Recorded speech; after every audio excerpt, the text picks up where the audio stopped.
El que porto en aquesta exposició és una sèrie que es diu Blue Scotland, que són unes fotografies que vaig fer en un viatge a les Highlands escoceses fa gairebé 10 anys. La particularitat d'aquestes fotografies és que són fotos fetes amb càmera digital, però positivades amb una tècnica que es diu cianotípia. Impregnes un paper amb uns químics que tu també barreges, deixes assecar els papers durant tota la nit i l'endemà, si tens sort i fa sol, doncs llavors poses el negatiu a tamany real a sobre d'aquest paper, l'exposes al sol i aquí està el secret.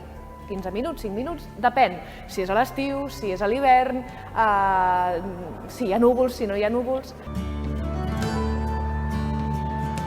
Si us hi fixeu, totes les fotografies estan a cavall entre la pintura i la fotografia. Per què? Doncs perquè el resultat sembla més pictòric, però realment és una fotografia.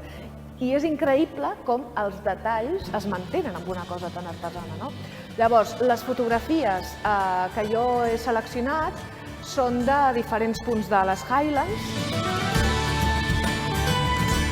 Al llac Ness hi ha un castell, que és Urquhart, que mai sé pronunciar-ho, però és una mica complicat, i allà també vaig fer unes quantes fotografies, i a més, si us hi fixeu, i espero que vingueu a veure-les en directe, veureu personetes molt petites amb el detall, o sigui, es veu perfectament la persona, i veureu quin tamany té el castell, que realment impressiona bastant. Està mig en ruïnes, però és molt visitat.